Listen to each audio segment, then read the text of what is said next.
Greetings. Greetings. Welcome to Film Gazers, a podcast focusing on the science fiction, horror, fantasy trinity, and 20th century entertainment. I'm Steph. I'm Jess. We're cousins slash besties. Join us as we reminisce, discuss, and review films from our childhood. Meowdy. Meowdy. Hey, you talking to me? You talking to me? You talking to me? You talking to me? It's May, guys, and it is You Talking to May. In case you didn't get it. Yeah, in case you didn't get it, where we review uh basically mobster comedy films. We are going to be starting with today Jane Austen's Mafia. I was like, what? Jane Austen. Yes, when we get to the fun facts, I can tell you why. Okay, cool.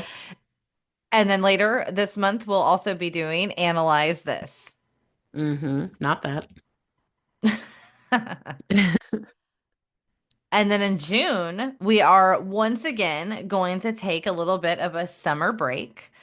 It goes into my busy season, so it's very helpful for me. We've had a lot of stuff going on. My husband, he actually ended up having like three herniated discs. So in his back, it's been real bad. He's been suffering through it since December. He's finally taken off of work and we're doing PT and stuff, trying to avoid having to have a spinal fusion. So hmm it'll probably be good to just knock out another episode for this month and then be able to take it a little easy for a bit. Yeah. Try to get back some normalcy. Yes, but we won't leave you completely hanging, much like we did last year. Well, we were going to do something kind of special. We want to do maybe a guest episode where we review something with possibly a fellow podcaster. We'll announce that later Hmm. when we have a little bit more in the works. Yes.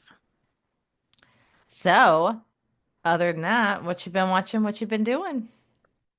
So last night, me and my mom watched Kind of Pregnant with Amy Schumer, Ah, Will how Forte. was it? It was like Trainwreck, but with a fake Will pregnancy. Forte? Yeah, Oh, with Will yeah. Forte. I mean, I love Will Forte, but I'm kind of over Amy Schumer's stick, I guess. Yeah, like I said, it was a typical Amy Schumer movie for me. It was Happy Hmm. Madison Productions.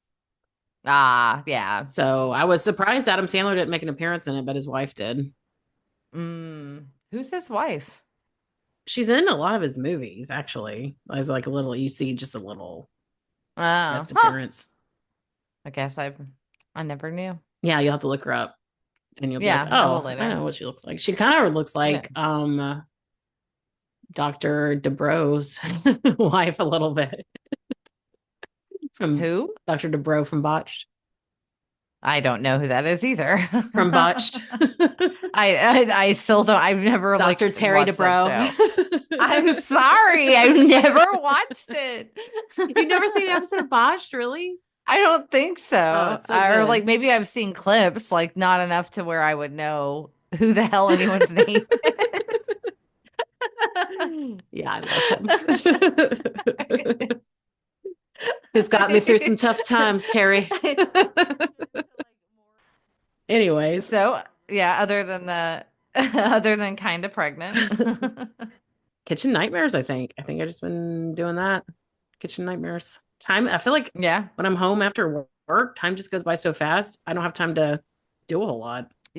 Yeah, you just been kind of doing other stuff and I get that because you're right. I mean, yeah, you kind of get like 2 hours, if Yeah, you really think basically. about it.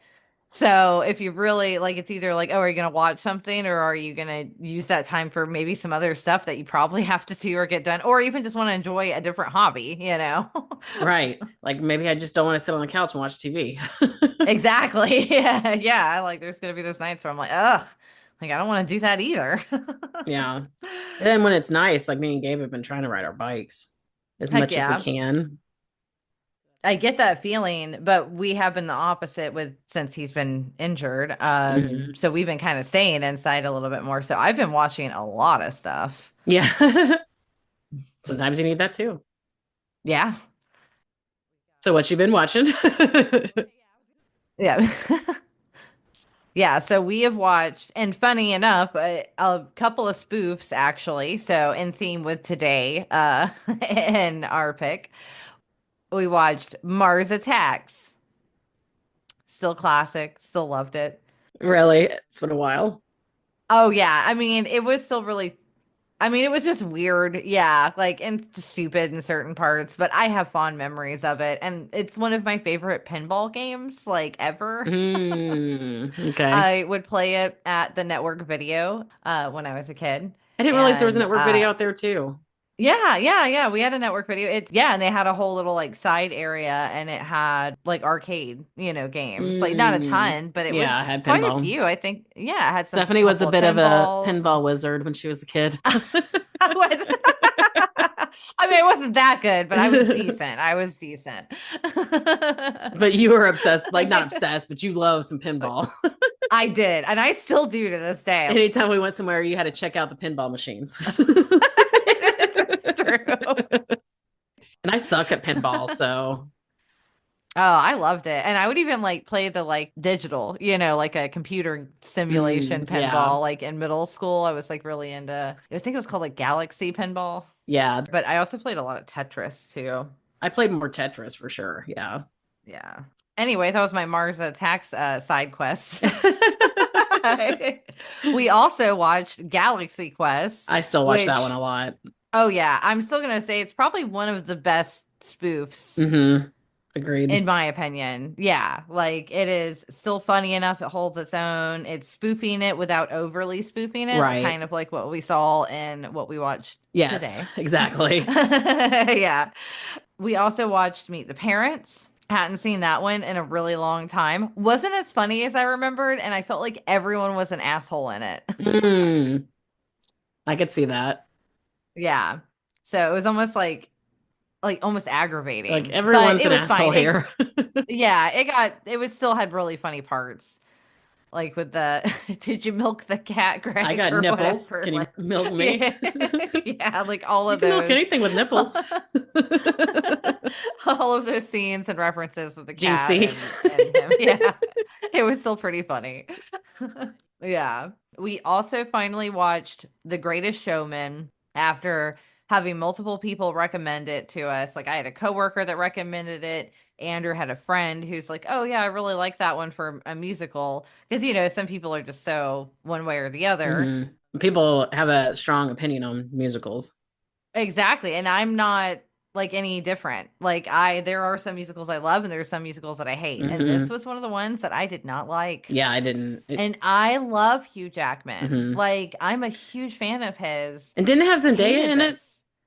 It did. Oh, Yeah, and I and that's love what I her. wanted. I love her. I wanted a little more of her kind of story. And I just didn't. Honestly, the overall film would have been fine. I like the story, okay.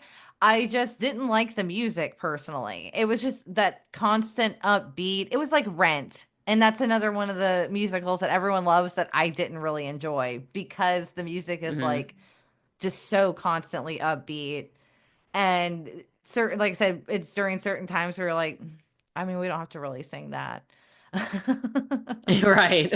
But it did have some cool choreography and different shots of certain routines that they were doing. Yeah, but overall, I'm like, I'll never watch this again. Hmm.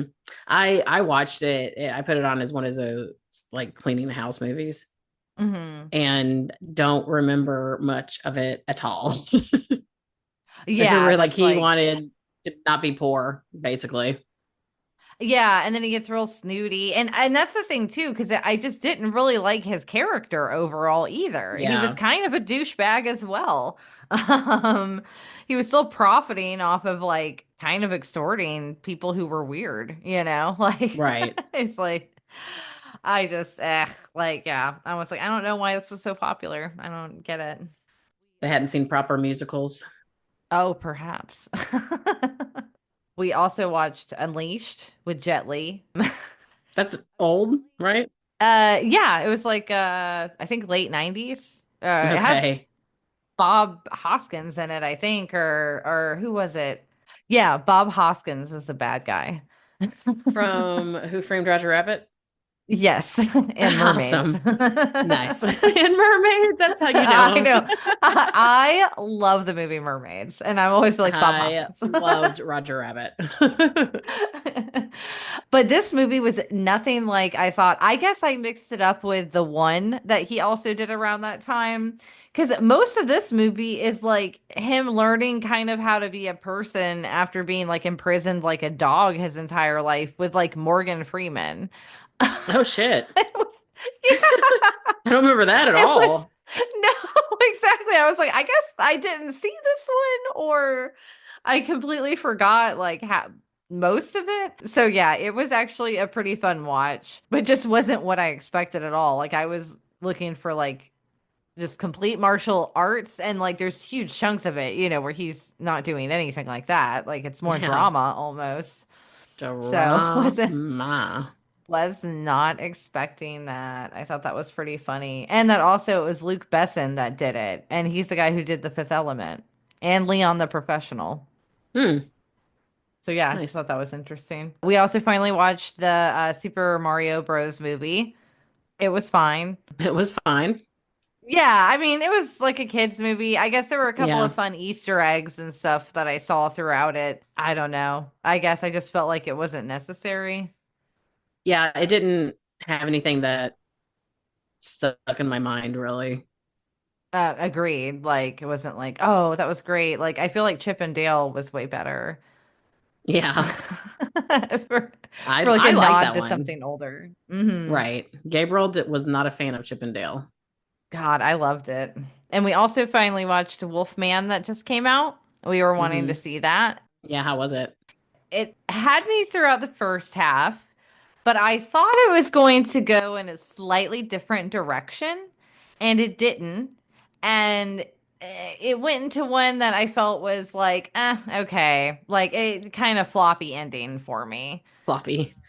Yeah, because I was like, oh man, because I really wanted to like it more, but the kind of cool things that it started in the beginning, and then it just like did it too much. I don't want to really spoil anything because it is, kind of newer on that one. So I'll just leave it at that. I'll probably And still watch then it. yeah, no, I say definitely give it a shot. It's on the Plex.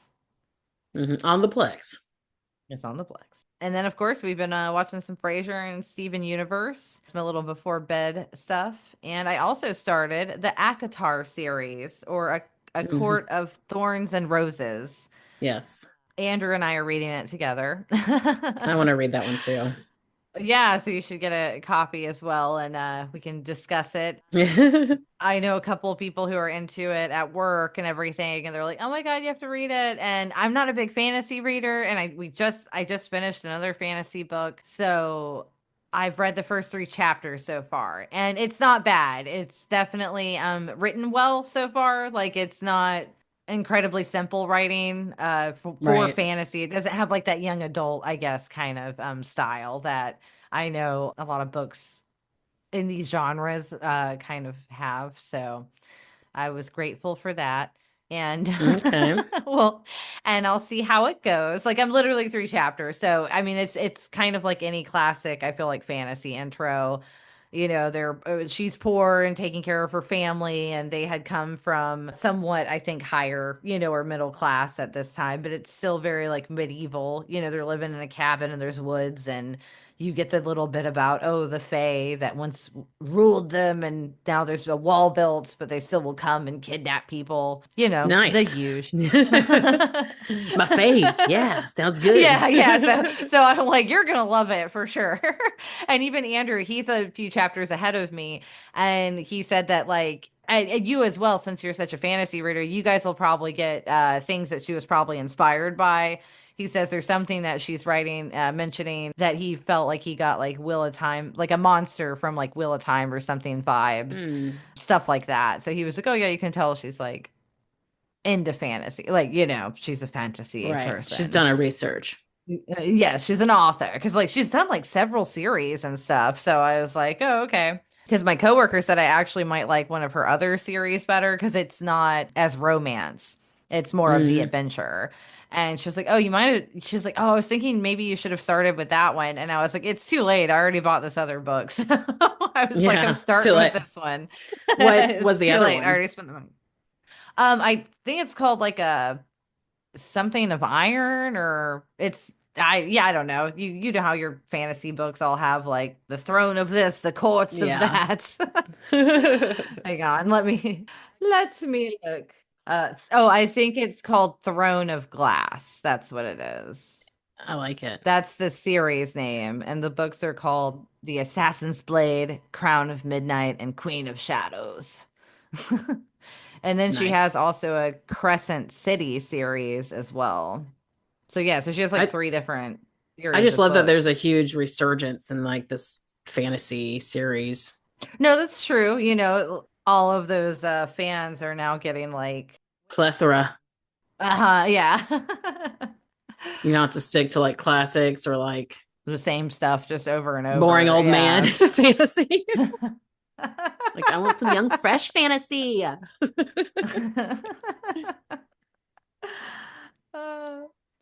All right, well, that's what we've been up to. So, in this episode, we watched 1998's Jane Austen's Mafia. Jane Austen. I know. As soon as I said that, I was like, "What? It's got to be a joke." Yep. It was directed by Jim Abrahams. It was written by Jim Abrahams, Greg Norberg, Michael McManus, produced by Peter Abrams and Robert L. Levy. It was starring Jay Mohr, Lloyd Bridges, Olympia Dukakis, Christina Applegate, and Billy Burke. Cinematography was by Pierre Letarte, and it was edited by Terry Stokes. And the music was by Gianni Frizzelli, which I believe, in a fun fact, now I can't find his real name again in my notes. Anyway, he basically Italianized his name to go with the gag of the mafia. Oh, that's not his real name. No, I That's think it's funny. like John Frizzell or something. Okay. Yeah. It was released July 24th, 1998. So this was a bit of a summer blockbuster. The running time was 84 minutes. It had a $10 million budget and the box office was 30 million. So, Wow, nice. I mean, hey, it made its money and then Yeah. some. I consider that a success. Yep. So this was Abraham's final directorial effort. He did pass away in 2024. So last year, he passed. And just also, he directed Ruthless People, which was a movie I always enjoyed when I was in my like later teens Is that the one with with Bette Midler? Danny DeVito. Yes, and Bette And Midler. they Hmm. kidnapped her? Yes. Yes, yes, I yes. That love was a that good one. I think one. it's so funny. Sadly, this was Lloyd Bridges' final film role. I saw that. Um, the film was released 4 months after his passing, and it was dedicated to his memory. And this was the fourth film directed by Abrahams that starred Lloyd Bridges. He had also directed him in Airplane in 1980, Hot Shots in 91, and Hot Shots Part Deux in All 93. the classics. I Yeah, know. I because was all like, I remember him is you ever seen a grown man naked? I mean, and obviously he's Jeff's dad. I know that's so funny that he's Jeff Bridges' father. Yeah, and he's such a comedian. I know. Okay, so here's the Jane Austen info that I found. It was hard to find like a lot of background information on this movie anyway. It's like a little comedy spoof. It's like when they don't have the big budgets and everything, it's a little harder to find like straight up making of production like facts. Right. But this was on a couple of things. I had to go through like Wikipedia, IMDb, like the kind of more usual routes. Yeah. So it said it was also known as Jane Austen's Mafia. And the opening credits and some of the early posters and marketing materials also featured that reference. But obviously there's nothing even of her work is even referenced in the film. It's just a straight up Joke. joke. Right. And it was kind of intended to parody just the recent Jane Austen movies that have been coming out, which I kind of had forgot about for a second because Sense and Sensibility came out in 95 and then Emma came out in 1996. Hmm. So there was that kind of resurgence. And I believe Pride and Prejudice was coming out shortly thereafter. And I believe, or even the BBC one had already came out, I think, in the early 90s. Hmm. So yeah, so it was kind of, playing on that popularity. But apparently, the test audiences did report confusion because they were like, is this based on, like, loosely based on something that Jane Austen did? Like, no, it's just a joke. Yeah, no, it's people are It's so that far-fetched from dumb. Jane Austen that that's why it's funny. Yeah. So Paramount Pictures did end up removing the Jane Austen's part from all the rest of the materials, even though it still remained in the opening credits. So it spoofs mostly Francis Ford Coppola's The Godfather series and a couple of other, ones could be like Goodfellas, and then also Scorsese's Casino. And it does branch out to some other genres. We get Forrest Gump, some of the English Patient, Yeah. a bunch of like just some Jurassic Park even. So I have a little tidbit on what Roger Ebert had wrote on the Chicago Sun-Times. He gave it 2 out of 4 stars. And he said, yes, I laughed during Jim Abraham's Mafia, but even in mid chortle, I was reminded of the gut busting experience last week of seeing There's Something About Mary. So, just to bring that up, it was basically competing during the same time frame that Something About Mary came out, which No was, comparison. I mean, people were obsessed with that Yeah. And movie. it's still funny. I just watched it the other day. Yeah. And it was just when that kind of zanier late 90s style of comedy was coming out. Farley Brothers, Things yeah. were, yes, the Farley brothers really started changing stuff up in the 90s. I feel like where comedy was going. And I feel like Abraham's was kind of from the older era, Yes. So I Still was like, it's funny, almost kind of, just it was still funny, just in a different old school kind of way, especially with it being a spoof. right. He also said that it is the new movie's misfortune to arrive after instead of before. It's the kind of movie that can never entirely fail, but it can only succeed to various degrees. It doesn't rank with Abraham's earlier efforts, and in a town where There's Something About Mary playing, it's not the one that they're going to choose.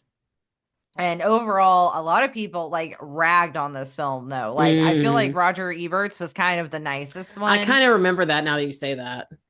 Yeah, like people give it a lot of like 1.5 stars. I personally gave it a 2. Like, I agree with Roger Ebert. There Hmm. were funny gags in it, but it is one of those very by the book. Right. Like Spoof. it's Yeah. Hot Shots. Right. Yeah, like but Part Deaux was like, I think some of his best work. Yes. Airplane and probably that one Agreed.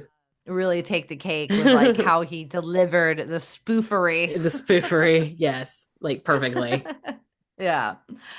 But with that, we're gonna let Jess take it away with the You Googled Summary.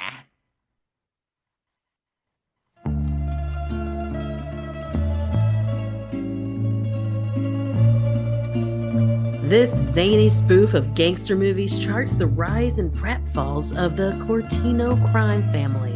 After growing up poor in Salmonella, Sicily, Vincenzo Cortino installs himself as the preeminent, if bumbling, mafia don of the New World.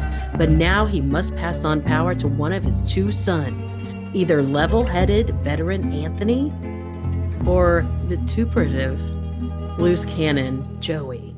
The resulting power struggle leads to betrayal, murder, and Scorsese references galore. Mamma mia.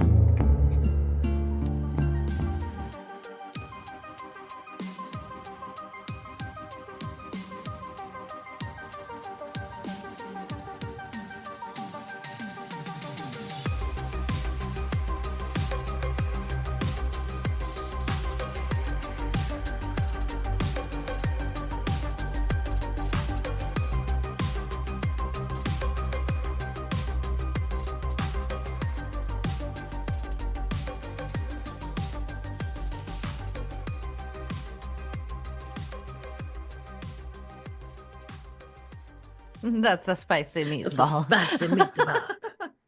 Mama. Every time she farted. Mama. The first one got me. The first time he had to pull her ring off and she farted, that one got me. Yeah.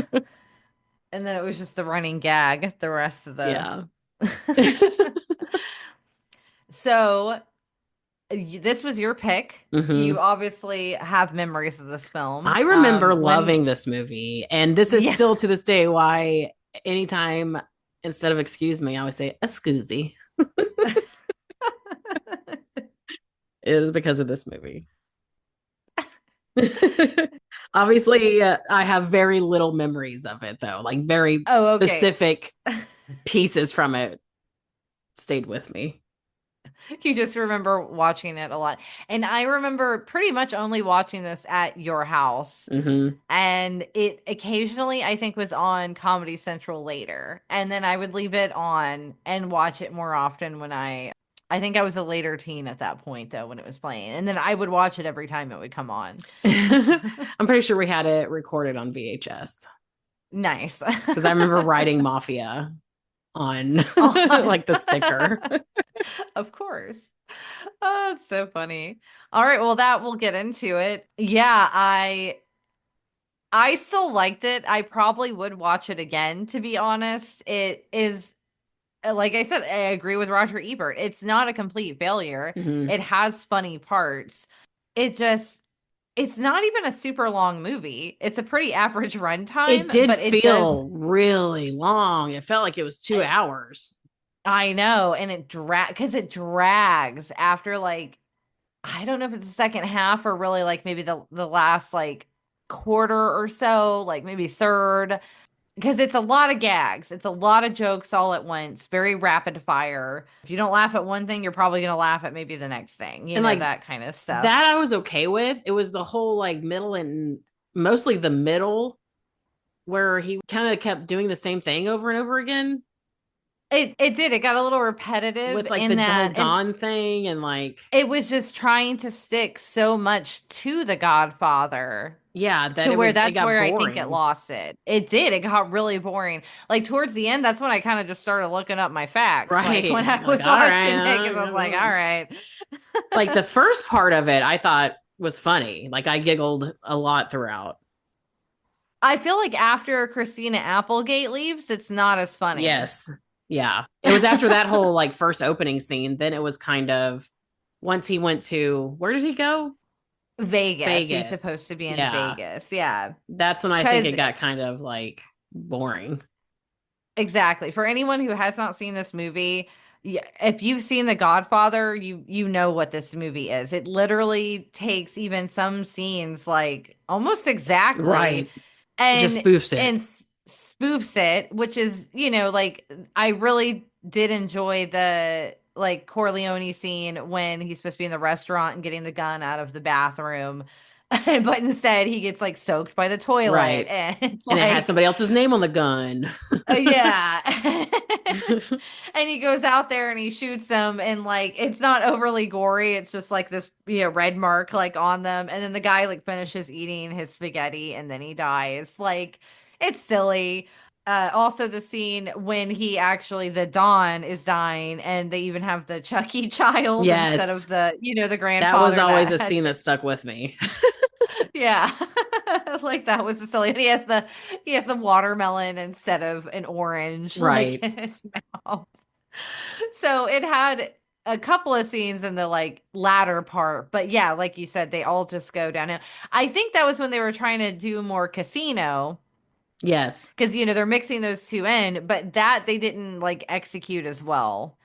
And like you said, it just kind of felt like they were going through the motions of like, oh, well, we have to follow the exact formula that the movies we're spoofing followed. Right. Like, no, you don't. Yeah, like you're just doing the same movie just in a funny Like, you version. literally made a Forrest Gump reference. So I think you can kind of branch Yeah. out, I was like, now you're just taking pop culture references, which is fine, but I don't know. The Forrest Gump reference was really dumb. Yeah, it was just It was silly, like silly. Tiny It's a silly Anthony. movie. Yeah, Tiny Anthony. Tiny Anthony. But I will say that was some of the better part of the film too, was hit like the younger childhood. I don't know, the kid actor like did a good job in it Yeah. too. Yeah, he was funny.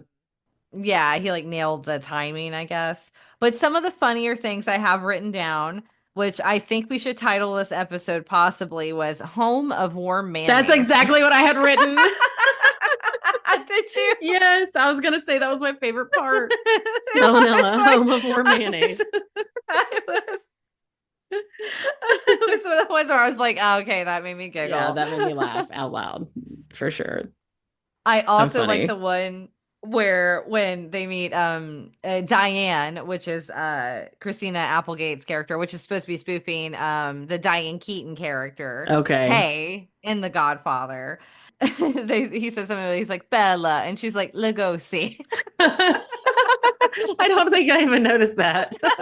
That one, see, that's those kind of jokes that I like. And it Yeah, was those kind of right. jokes that are like reminiscent of what he did in the Hot Shots movies and, some of the others. A lot of background gags, which I always appreciate as well. Hmm. Because it's like they're in the beginning, it's like there's always something going on, there's some kind of gag going on. Like when one of the people gets shot, the Don, they have his IV and it's like pasta sauce. Right. The spaghetti Like, on the stick, I thought was really yeah. clever. Like stuff like that. Oh, so little fun fact of I don't know how fun, but apparently there was a group of people who did boycott this film because they felt that the stereotypes of the Italians was wrong.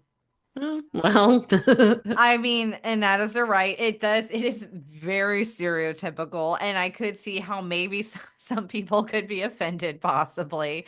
But overall, if you're offended by that, then you would be offended by Sophia Petrillo also. exactly. That's what I'm gonna say. It's more of the very kind of, stereotypes that even mafia movies themselves portray Portray, right. constantly. Yeah. So you would have to have a problem with like pretty much All of almost them. every, yeah, all of them exactly. Which it can be your prerogative. I mean, I'm sure there are plenty of people who are like, great, all these fucking mob movies make us all look like pieces of shit when that's like literally a handful of Italian Americans. Right. Like, I also liked the line that Christina Applegate delivered of, I'm always going to be that Protestant chick that never killed anyone. Right. I did really enjoy when oh, this is what I wrote down. I vividly remember, and I didn't know it came from this movie, when he said, say hello to my little friend, and he opens his jacket, and it's the Oompa Yeah. Loompa from Charlie and the Chocolate Factory. The actor. Do you remember that one? That Charlie and the Chocolate Factory with Johnny Depp? No. Oh, I Well, he was the one that played the Oompa vaguely. Loompa. Oh, was he? Yes. Oh, I had no Yeah, idea. that was him. And when he was shooting him with like the machine gun or whatever, and everybody thought he was dancing, I thought that was pretty funny. It was. Yeah, that one That was ooh, fairly ooh, funny. oh. Ah. And the band keeps switching up the music. Yeah. And he's like, I got shot 47 times or however many it was. It was like an excessive amount. Yeah. I thought that was pretty good. Um, it had a few cameos as well. My personal favorite was the Jeffersons. Yes. I was definitely gonna mention that one. He's like, they moved on up from the east side, got themselves a little piece of the Yeah. pie. Yeah. Yes, they're supposed to be one of the like main crime families, Yeah. I I was guess. like, oh, I like that. That sounds good. I was like, I know. I was like, that would be a very fun. And that was also one of her last times that she was on screen as well, basically, before Mm, she had retired and then passed away as well. sad. Eventually. I know. I was like, oh, this one just reminds me of like it did feel like an end of an era, Yeah, sadly. Just like I said, not only some of the people who were involved, but the comedy style as well, a little bit. right. I mean, scary movie kind of carried the torch for a little bit.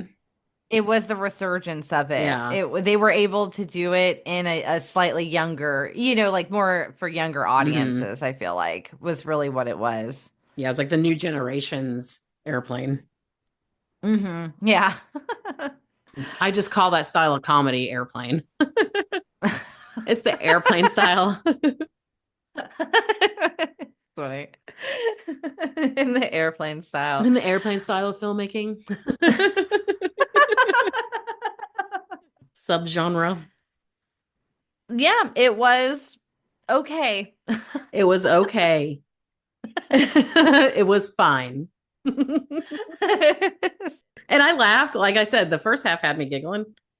Yeah, exactly. It did. I honestly, I'd really recommend like you just watch that first half and basically he gets to the part where it opens with him, his car, exploding and he's like a little Goodfellas, like, oh, this was the story. I'm kind of narrating.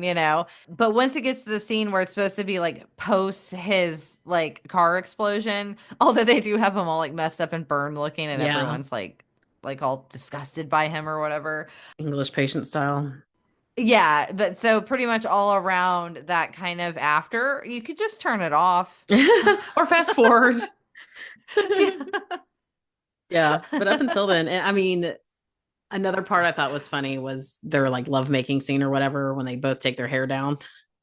Yes, yes, the He's sweat wearing and the that glorious swivel. wig. It felt very much like that Beauty and the Beast movie that like Ron Perlman did. You know what I'm talking Yes, about? I haven't seen it, but I've seen like little clips of it. Yeah, that's what his hair gave me those Yes. vibes. Yeah, with the sideburns. Yes. That's what's holding that wig on is them sideburns.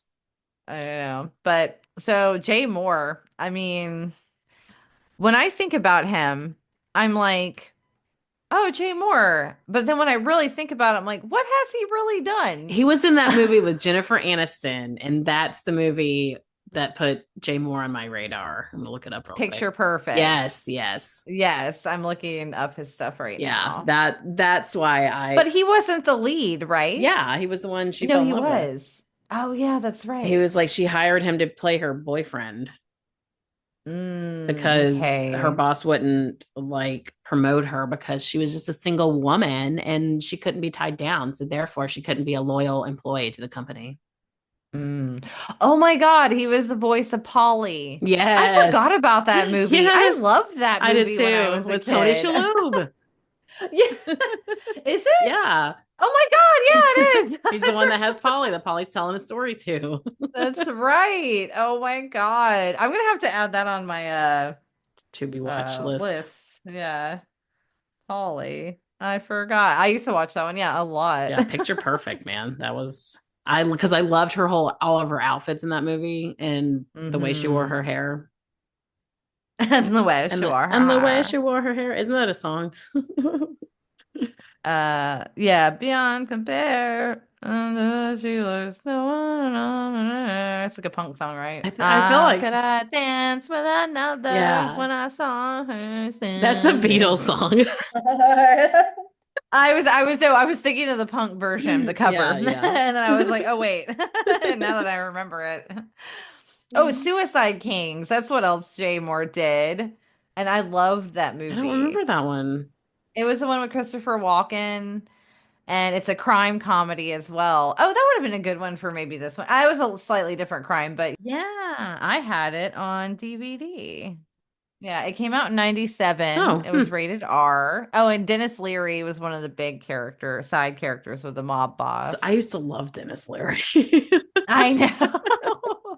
He was always like, he's a good, Uh, good love asshole. yeah, he is. But yeah. So he's just done a lot of side roles. Like he's kept himself busy. Jay Mohr. Yeah. Yeah.